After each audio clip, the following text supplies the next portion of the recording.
Yana qadrdon fermerlarga. Bundan avvalgi Qo'shtepalik fermerlarga atab yozilgan she'rimiz ommaga e'lon qilingandan so'ng ko'pchilik tomonidan fermerlarimiz to'g'risida ham shunday maqtovlar yarashar ekan-ku degan holda bugungi kunda ular mehnatini qiyoslab bo'lmasligi, fermerlar hayotimizdagi eng yaqin kishilarimiz, do'stlarimiz degan iliq fikrlarni bildirdilar. Darhaqiqat bu yozilib tarixda qoladigan yaxshi so'zlar faqat bir manfaat yo'lida yozildi.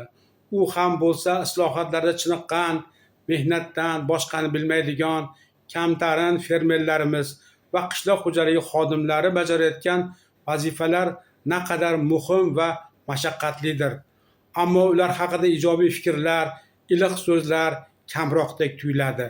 Qishloq xo'jaligini lokomotivi bo'lgan bugungi fermerlar faqat tanbehlar oluvchi kishilar emas, aksincha xalqni dasturxonini to'ldiruvchi, noz-ne'mat yaratuvchi ekanligini, ularsiz hayotimizni tasavvur qilish qiyinligini unutmasligimiz darkor. Shularni e'tiborga olib, oddiy dehqon tilidagi yana bir she'rni qog'ozga tushirdik. Yana takror fermerlarimiz haqida yozilishiga sabab ilgarigi she'rimizda qalbimizga yaqin qadrdon do'stlarimiz, zahmatkash, o'z jonini shu yurt, shu el uchun ayamay tunu kun mehnat qilayotgan fermerlarimiz nomlari to'liq keltirilmagan edi. Yana bir jihatni ta'kidlash joizki, o'zi aslida bugungi kun qahramonlari bo'lgan fermerlar, ya'ni yuqori potensialga ega bo'lgan tadbirkorlarimizni har biriga alohida she'rlar bitilsa, u ham kamdek tuyuladi. To'g'ri anglash zarur. Quyidagi fermerlar va shu sohaga rahbarlik qilayotgan qadrdonlarimiz haqidagi she'rimizda ularni barchalarini nomma-nom yozolmagan bo'lsak, uzr so'raymiz. Bunda nomlari qayd etilmay qolgan do'stlarimiz ham yuragimizga yaqin insonlardir. Ushbu yaxshi so'zlar ularga ham atalgandir. Fermerlarni alqab yozgan faqat men emas, dono xalqim bu to'g'rida yomon so'z demas. Chunki fermer dam olganin hech kim ko'rmagan, paxta donga xirmon to'lar, uni ko'ngli asli to'lmagan. Shunday ekan, endi fermerlarni rahbar so'kmasin, mehnat bilan topgan obro'yini sira to'kmasin. Fermerlar ham qishloqdagi katta tadbirkor, agrar soha ilmin olgan kuchli omilkor. Fermerlar ham yangi zamon, yangi davr iqtisodchisi, u ham endi yuksak bilim, iste'dodni targ'ibotchisi, etik kiyib dala-dashta yurgani bilan hamkor bilan muloqotda yangi g'oya ijrochisi. Paxta, g'alla, pilla, strategiya fermer bo'ynida, tadbirkorda, tadbirkorlik kitoblari uning qo'ynida, o'qishga ham vaqt topadi, iqtidori, qobiliyati ko'yida, kechga borib sotish kerak paxta donni birja o'yinida. O'tmishida fermerlarni sabrini sinab toshlar otildi, chigit donni po'chog'icha bo'lgan narxda hosil sotildi, qotgan nonni suv botirib kapalarda tonglar otildi. Mana endi erkin bozor, ochiq birja yo'lin ochildi. Innovatsiya, integratsiya, yangi imkoniyat uni kutmoqda. Fermerlarni jipslashga kooperatsiya qo'lin tutmoqda. Birlashganlar, kreativ yondoshganlar hech ham aldanmas. Birlashmagan ayrilganlar deyiladi. Ular bizdan emas. Qo'shtepada agrar soha hosiloti otabeklar bir kun kelib ot izini toy bosadi degan o'zbeklar, u bosh qosh bo'lgan komandada ko'pdir yoshbeklar, g'ayratlari, yurishlari xuddi Nuriddinbeklar.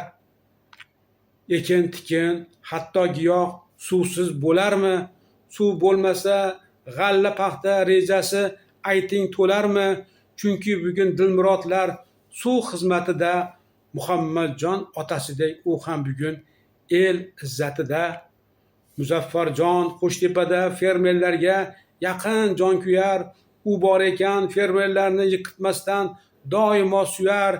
Kengashda ham ishlamagan askarini kunda bir tuyar, Shuning uchun yer egasi dehqon fermer uni zo'r suyar. Ahmadullo Mirza akam buxgalteriya markazida, hisobchilar fermerlarning yuragini qoq markazida, Ikrom akam Nuriddinlar Abdurashid fermerga dastyor, Obid akam Ahadjonlar Alisherda tajriba bisyor. Fermerlarim resurs uchun Agrobankka doim chopadi. Agrobankda ish ustida g'ani sherni oson topadi. Bankirlar ham fermerlarni ko'p qiynamaslar, muammosin tezda yechar, hech chaynalmaslar. Yo'ldoshobod, sohibkoru tadbirkorlar yurti derlar, o'tmishda ham kuraklari yerga tegmay o'tgan erlar, bugun esa bu o'lkada farhodlari, doniyori lochinlar uchar, Javlonbeklar, Sobirjonlar, Bahodirlar zaminni quchar. Qumtepaga kundan kunga shahar ko'rgi yarashmoqda, fermerlar ham bu hasharga qarab turmay qarashmoqda.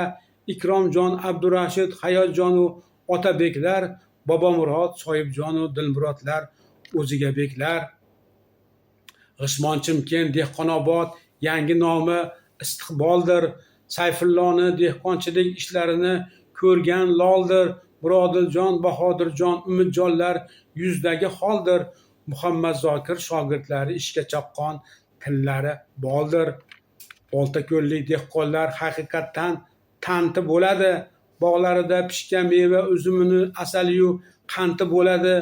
Ahmad aka Fazliddinlar Abdurahim ishlaridan ko'ngil to'ladi. Qarab turing umid bilan To'lqinjonning rejalari barvaqt to'ladi. Beshkapalik fermerlarga hamon hurmatim baland. Abdubannob Azamjonlar o'z xalqiga himmati baland. Og'abeklar, Avazbeklar bobosidan yuqqandir talant. Mavlud opa shijoati, mehnatlari o'ziga monand. Ali Gavharov fermerlari har sohada doimo dangal, so'z berdimi va'dasini bajarar har gal. Bahodirjon, Odiljonlar rahmatulloh misoli zargar. Sherzodbeklar, Shahbozbeklar, Muzaffarlar ishlari marmar. Langar, Qorakaltak fermerlari har doim ahil, qiynalganni siylashda ham qo'llari saxiy. Ibrohimjon, Hamidullo, Zuhriddinlar muhtojga axiy. Muzaffarxon, Zokirjonlar xuddi Hotamtoy saxiy. Qorajiyda asl dehqon, polishchiyu pillakorlar yurti deydilar. Kech kuzgacha mehnat qilib, 3 oy qishda gapxonada palov yeydilar. Bu o'lkada 4 pahlavon og'a-ini avlodlari yurt xizmatida. Umarqulov, Hamroqulov, Rahimqulov, Rahimovlar el hurmatida.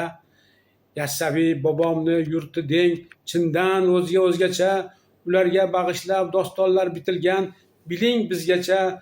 Jasur javohirlar Fazliddin, Tillo akam bosh, Fozil aka, Tojal aka yaxshi yumush ishlarga yo'ldosh.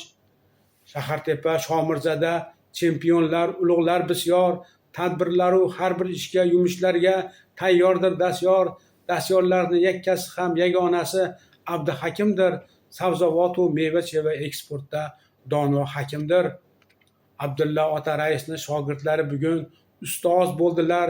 Dehqonchilik sirlarini yechib bir zo'r soz bo'ldilar.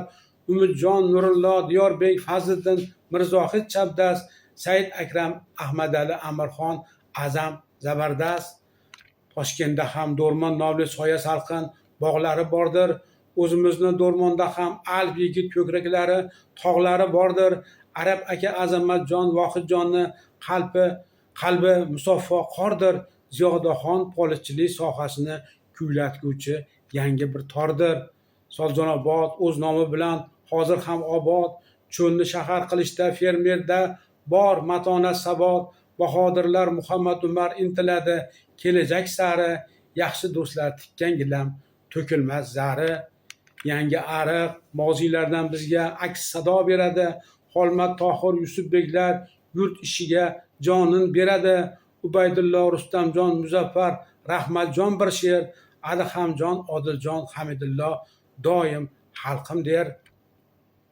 Zaminimda dehqon fermer zo'ri vodiyliklar zahmatkash ham shu Farg'onalik. Farg'onani fermer dehqon bobolari asli langarlik. shundanmikan dehqonchilik ishlari ham aniq dangallik. Uzumini yeginu bog'ini so'rama dema, bu meva qaysi bog' ne'matin bilguncha yema. Sohibkor, poliskor dehqon noz ne'matini ochganda, chanqoqda bilasan ular qadrini. Shu kungacha fermer to'nini kimlar kiymadi, tezda boyib ketarman deb kimlar kelib, kimlar ketmadi. Kim aytadi olchoqlardan fermer chiqadi, lekin biling fermerlardan vazirlaru hokim chiqadi. Eshko'r, bu maqtov fermer uchun mingdan bir emas.